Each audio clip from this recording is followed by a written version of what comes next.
తాకట్లో ఉన్న మీ బంగారాన్ని విడిపించి ఆ రోజు ఆన్లైన్ రేటుకి కొంటాం. Sharma gold company. ఓం నమో వెంకటేశాయ. అందరికీ నమస్కారం అండి. Welcome to Suman TV. నేను గీతాంజలి. ఇవాళ మనం ఒక విశిష్ట అతిథితో మాట్లాడబోతున్నాం. టీవీఆర్కే మూర్తి గారు. మనందరం విశ్వపతి గారు అంటూ ఎంతో ముద్దుగా మర్యాదగా పిలుచుకుంటూ ఉంటాం. విశ్వపతి గారి గురించి చెప్పాలంటే ఒకటే మాట, వెంకటేశ్వర స్వామి వారే ఆయన రూపంలోంచి మనందరికీ ఆయన వైభవాన్ని చెబుతున్నారా అనేంతగా నాకు అనిపించిందండి. ఎందుకంటే వారు వెంకటేశ్వర స్వామి వారి పైన 18 పుస్తకాలు రాశారు. ఇప్పటి వరకు 12 భాషల్లోకి తర్జుమా అయింది. ఎంతో మంది ఆ పుస్తకాలు చదివి వారి జీవితాన్ని మార్చుకున్న వాళ్ళు ఉన్నారు. అలాగే ఎన్నెన్నో సమస్యల నుంచి బయటపడిన వాళ్ళు ఉన్నారు. కేవలం భారతదేశంలోనే కాదు, వివిధ దేశాల్లో ఆ పుస్తకం ఎంతగా ప్రాచుర్యం పొందిందో నేను చెప్పడం కాదు, చదివి అనుభవం ఉన్నటువంటి మీ అందరికీ బాగా తెలుసు. ఇంకొంతమందికి కూడా వీరి గురించి తెలియాలి, ఇంకా చాలా మంది ఆ పుస్తకాలు చదవాలి, వాళ్ళ జీవితాలు మార్చుకోవాలనే ఉద్దేశంతో అసలు వెంకటేశ్వర స్వామి వారి గురించి విశ్వపతి గారు ఏం చెప్తారు, ఇంకా ఏమేమి విశేషాలు ఉన్నాయి తెలుసుకుందాం అనే ఈ ప్రయత్నంలో భాగంగా సుమన్ టీవీ వారు వినూత్నంగా ఒక కార్యక్రమాన్ని ప్రారంభించారండి. అదే వెంకటేశ్వర వైభవం.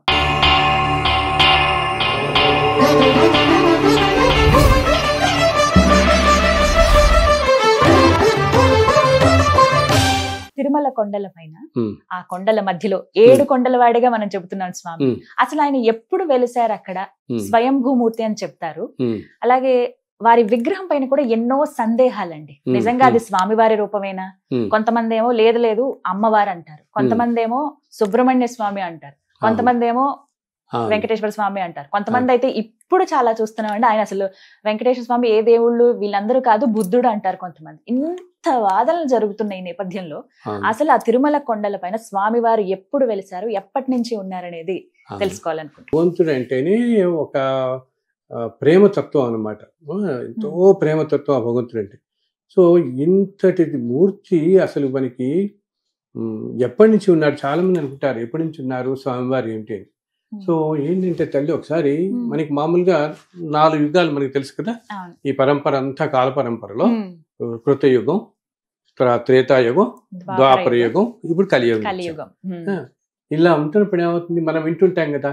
ఏంటి, కృతయుగంలో మొట్టమొదటిలో ధర్మం 4 పాదాలు నడిచేది. తర్వాత త్రేతాయుగం వచ్చేటప్పటికి 3 పాదాలు అయింది. మళ్ళీ ద్వాపరయుగం వచ్చేటప్పటికి 2 పాదాలకు అయింది.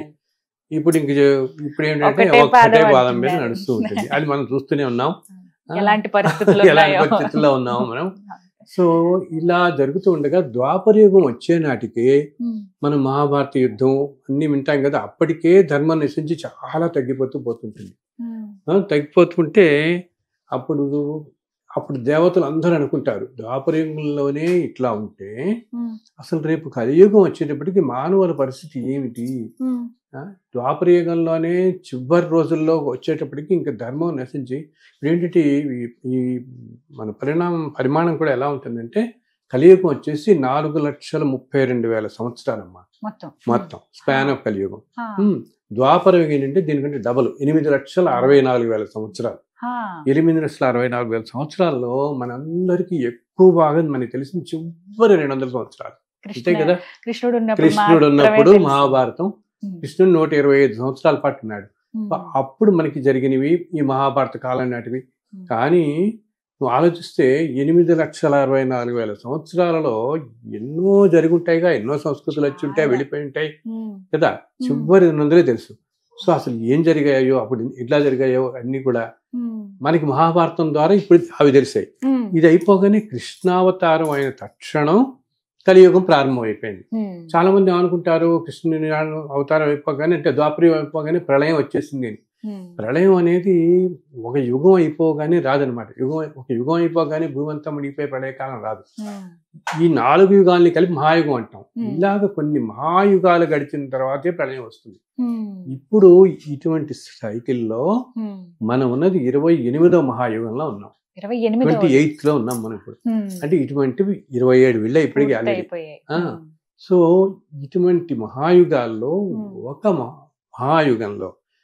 ఒక మహాయుగంలో ద్వాపర యుగంలో అప్పుడు ఈ దేవతలందరూ వెళ్ళి విష్ణుమూర్తిని వైకుంఠానికి వెళ్ళి ప్రార్థిస్తారు.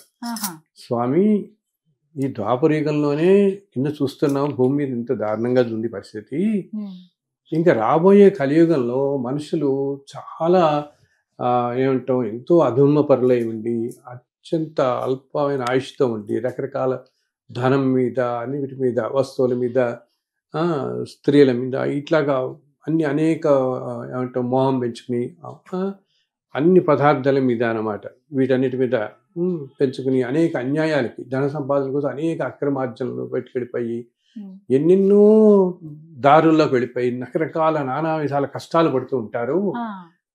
ఇంకా రాబోయేది ఎందుకంటే దృష్టి వాళ్ళందరూ కూడా గ్రహిస్తారనమాట. మహర్షులకి ఆ దర్శనా శక్తితో గ్రహించి కలియుగం ఇలా ఉండబోతోంది, ముందు ముందు వీళ్ళందరి పని ఆగిపోతుంది మానవులు. ఇక్కడ ఏమవుతుంది, ఎప్పుడైతే ధర్మమే లేకుండా పోతుందో అన్యాయం చేసే వాళ్ళతో పాటు ధర్మంగా ఉన్న వాళ్ళు కూడా చాలా సఫర్ అవుతుంటారు కదా, ఏమో కష్టాలు పాలవుతుంటారు. అది మనం చూస్తున్నాం కూడా. ధర్మంలో ఉన్న వాళ్ళు కూడా ఎంత కష్టాలు పాలవుతున్నారు, ఎట్లా పడుతున్నారని చూస్తున్నాం కదా. సో ఇది వెళ్ళి వీడి దేవతలందరూ వెళ్ళి స్వామివారి దగ్గర మొరపెట్టుకుంటారు. ఆ స్వామికి వెళ్ళి, స్వామి ఇలా అవ్వబోతోంది, నీకు తెలిసిందే కదా ఇది, వాళ్ళందరినీ ఎలాగ ఉద్ధరించబడాలి, ఎలాగ వాళ్ళలో ధర్మంగా ఉండేవాళ్ళు ఈ కష్టాల నుంచి వాళ్ళ ప్రారంభ కర్మల నుంచి వాళ్ళు అనిపిస్తున్న బాధల నుంచి కాస్త ఉపశమనం కలగడానికి ఎలా స్వామి, మాకు అందరికీ చాలా వ్యధగా ఉంది చూస్తుంటే అని చెప్పి ఆ శ్రీమన్నారాయణ వారిని వీళ్ళందరూ ప్రార్థిస్తారు. అప్పుడు శ్రీమన్నారాయణ చెప్తాడనమాట, ఆయన అని చెప్పగానే నేను కలియుగంలో భూమి మీద వెలసి కలియుగాంతం దాకా ఉండి అందరినీ ధర్మ మార్గంలో ఉండే వారిని రక్షిస్తూ ఉంటాను అని అంటారు. అప్పుడు వీళ్ళందరూ ఎంతో సంతోషపడతారు. అమ్మ స్వామి వారు వస్తున్నారు, నారాయణ నువ్వే వస్తున్నావా తండ్రి భూమి మీద అంటే, నేనే వస్తున్నాను, నేనే స్వయంగా వైకుంఠం నుంచి వచ్చి భూమి మీద ఒక ప్రదేశం ఎన్నుకొని ఆ ప్రదేశంలో నేను వచ్చి నిలబడి కలియుగాంతం దాకా ఎవరైతే ధర్మంగా ఉంటూ ఉంటారో వాళ్ళు కూడా కష్టాలు పడుతున్న వాళ్ళందరినీ మంచి మార్గంలో ఉంటూ నన్ను ఎవరైతే సేవిస్తూ ఉంటారో వాళ్ళందరినీ రక్షిస్తూ కలియుగంలో వాళ్ళందరినీ మంచి వాళ్ళని కాపాడుతూ ఈ విధంగా నేనే వచ్చి స్వయంగా వెలుస్తాను అని అంటారు. అనగానే వీళ్ళంతా చాలా సంతోషపడి ఎప్పుడు అని అడుగుతారు. ఎప్పుడైతే ఆ సమయం త్వరలో వస్తుంది మీరు అంటారు. అందరూ పడినప్పుడు వీళ్ళందరూ సంతోషిస్తారు. ఆ సమయం కోసం ఎదురు చూద్దాం, ఇంకా స్వామి ఎప్పుడు వస్తారని. సో అలా అవగానే ద్వాపరం యుగం అయిపోయిన తర్వాత కలియుగం రాగానే ఒకరోజు అప్పుడు ఒక రోజు ఏం చేస్తారు, స్వామివారి గరుత్మంతుని పిలిచి, గరుత్మంతుడు స్వామివారికి ప్రథమ సేవకుడు, ఎదుర్కొండా అలా ఉంటాడు. ఇప్పుడు చూస్తాం కదా మనం వైష్ణవ ఆలయాలన్నింటిలో కూడా స్వామికి ఎదుర్కొండా ఉంటాడు. ఆయన ఎంత సేవకుడు అంటే అలా రెక్కలు అలా విప్పుకుని ఉంటాడు. ఎప్పుడు ఏ క్షణంలో ఆయన ఆదేశం వస్తే వెళ్ళాలా, ఎక్కడికి వెళ్ళాలంటే అక్కడికి. సో ఆయనకి చెప్తారు, గరుత్మంతుని పిలిచి, నాయనా నేను ఇలాగా భూమి మీద వెళుద్దాం అనుకుంటున్నాను, కలియుగంలో భూమి మీదకి మనం ఇంకా వెళ్ళాలి అక్కడికి, నువ్వు ఒకసారి ఆ భూమండలం అంతా తిరిగి నాకు ఉండడానికి అనువైన ప్రదేశం ఏదైనా ఒకటి చూసిరమ్మని చెప్తాడు. అప్పుడు గరుత్మంతుల వారు ఇంకా వాయువేగంతో వైకుంఠం నుంచి వచ్చి భూమి మీద అనేక ప్రదేశాలు చూస్తారు. ఒక్కొక్క ప్రదేశం చూస్తే అందులో సాక్షాత్తు శ్రీమన్నారాయణుడే ఆయనే వచ్చి ఉండాలంటే అది ఎంత అద్భుతమైన ప్రదేశం అయి ఉండాలి. వైకుంఠం ఆ పరంధాముడే పురుషోత్తముడే వచ్చి ఉంటున్నాడంటే అందులో చూస్తారు. కొన్ని ప్రదేశాలు లాగానే పక్కని ఒక చోట ముందు ఒక ప్రదేశానికి వస్తారు. అక్కడ ఎంతో గొప్ప నది వెళుతూ ఉంటుంది పక్క నుంచి, చాలా బాగుంది నది ఒడ్డని అనుకుంటారు. కానీ ఆయన ఇంకా అనుకుంటూ ఉండగా గరుత్మంతుల వారు ఒక చోట ఎక్కడో ఆయనకి ఏదో కొంచెం సంశయంగా అనిపిస్తుంది, ఏమో ఇదంత ఇదిగా గబుక్కుని అనిపించి అక్కడి నుంచి ఇంకో చోటుకి వెళ్ళిపోతారు. ఇంకో చోటుకి వెళ్ళి మన భారతదేశ ప్రదేశంలో అనమాట, భారతదేశం ఇలా ఈ ప్రపంచం అంతా. అప్పుడు ఆ రోజుల్లో ఏంటంటే తల్లి మొట్టమొదట్లో అసలు ఇన్ని దేశాలు అనేవి లేవు, అంతా కూడా ఒకటే ప్రదేశంగా కూడా ఉండేది. అసలు తర్వాత ఈ ఖండాలు విడిపోవడం కూడా తర్వాత జరిగింది. ముందంతా భూభారం ఒకటేలా ఉండేది, భూభాగం అంతా కూడా అన్ని చోట్ల ఈ సనాతన ధర్మమే విస్తరిల్లి ఉండేది మొత్తం కూడా. ఇప్పుడు నేను అనుకుంటున్న అమెరికా, రష్యా ఇవన్నీ కూడా 200-300 సంవత్సరాలు 400 సంవత్సరాలు ఈ మధ్య కాలంలో వచ్చిన పేర్లు ఇవన్నీ. అప్పుడు ఆ సంస్కృతులు ఆ రాజ్యాలు అవన్నీ వేరప్పుడు. సో ఈ గరుత్మంతుడు అలా కలియుగం మొదట్లో అలా తిరుగుతూ ఇంకో ప్రదేశానికి వెళ్తాడు. అక్కడ చాలా బాగుంటుంది. ఏంటి అక్కడ ఎన్నో అద్భుతమైన పూల తోటలు అన్నీ ఉంటాయి అనమాట. ఇది చాలా బాగుంది ప్రదేశం అనుకుంటుండగా అక్కడ ఇంకొక చేదో కొద్దిగా మనసుకి ఇంకా పూర్తిగా రాదు, సంతృప్తి కలగక అక్కడి నుంచి ఇంకో చోటుకు వెళ్తాడు. ఇంకో చోటుకి వెళ్తే అది ఇంకా అద్భుతంగా ఉంటుంది. ఒక పక్క నుంచి సెలయాలు వెళుతుంటాయి, ఒక పక్కన ఇట్లా ఉంటుంది, ఎన్నో ఏమంటాం మనం ఎన్నో చక్కటి లేళ్ళని పరిగెడుతూ ఉంటాయి, కుందేళ్ళు ఉంటాయి, చాలా బాగుంటుంది. ఇది చాలా బాగుంది ప్రదేశం అనుకుంటాడు అనమాట. అన్ని నెమళ్ళు ఉంటాయి అక్కడంతా కూడా. ఎన్నో రకరకాలమైన పుష్ప జాతులు కానీ రకరకాల మృగజాతులు కానీ, అంటే ప్రకృతి ఎంతో అద్భుతంగా ఉంటుంది అనమాట. నెమళ్ళన్నీ అక్కడ నాట్యం చేస్తూ ఉంటాయి, ఏనుగులు నాట్యం చేస్తుంటాయి, అటు ఇటు ఏంకారం చేస్తూ చాలా బాగుంది ప్రదేశం అనుకుంటాడు. మళ్ళీ ఏదో కొంచెం వెరతిగా అనిపిస్తుంది, మళ్ళీ వాయువేగంతో మళ్ళీ పెడతాడు.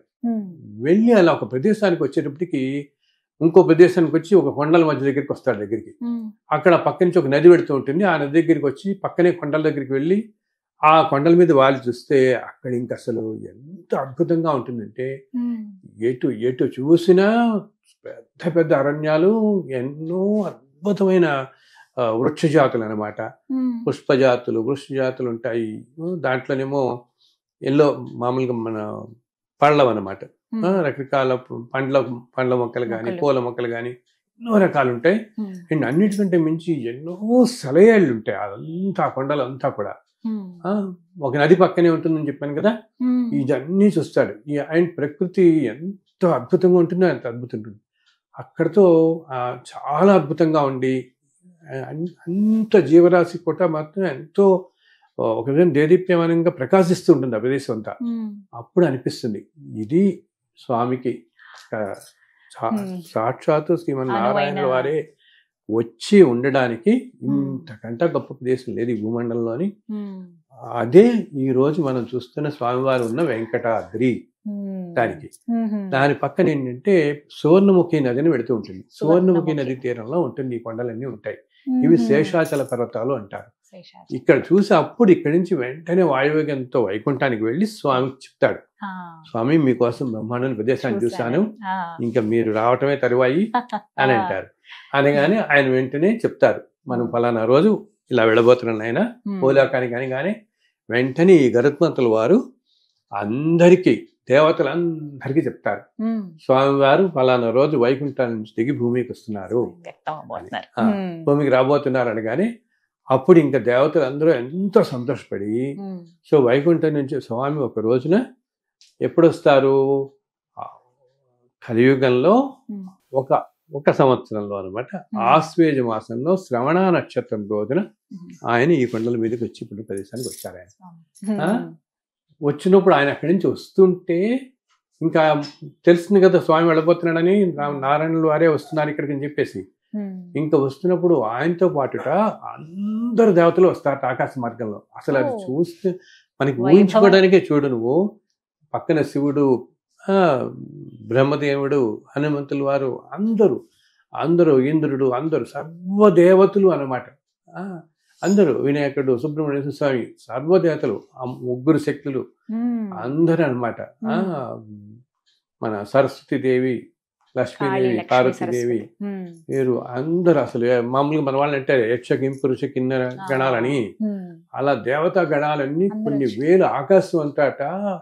అసలు ఒక్క దేవత వస్తుంటేనే మనకు కనపడితే తేజస్తుందంటాం ఆకాశంలో. సూర్యచంద్రుడు కూడా దేవతలు, ఆ దేవతలు అష్ట దిక్పాలకులు, నవగ్రహ దేవతలు అందరూ ఆకాశం నుంచి ఇలా వస్తుంటే ఆశ్చర్యపోతూ, ఇప్పుడు మిగతా దేవతలు చాలా మందికి తెలియదు కదా ఏ ప్రదేశానికి వెళ్ళబోతున్నారని. వీళ్ళందరికీ కూడా స్వామి ఏ ప్రదేశానికి వెళ్ళబోతున్నారని గరుత్మంతుల వారికే తెలుసు అప్పటిదాకా. ఇంకా ఈ గరుత్మంతుల వారు వైకుంఠం మీద వస్తూ ఉంటే, నారాయణ వారు లక్ష్మీనారాయణలు ఎదురు వస్తుంటే అలా చూస్తుంటారు అందరూ. వీళ్ళు ఆయన ఫాలో అయ్యి వస్తారు. అలా వస్తూ స్వామి వచ్చి ఈ ప్రదేశానికి వస్తారు. అసలు అలా ఆకాశానికి అప్పుడేంటి, అప్పటికే ఆ కొండల మీద అక్కడక్కడ ఎంతో మంది తపస్సు చేసుకుంటున్నారు మహర్షులు. ఆ మహర్షులు ఆకాశానికి చూసి దేవతలందరూ ఇలా వస్తుంటే అసలు వాళ్ళ ఆనందానికి అంతు లేదనమాట.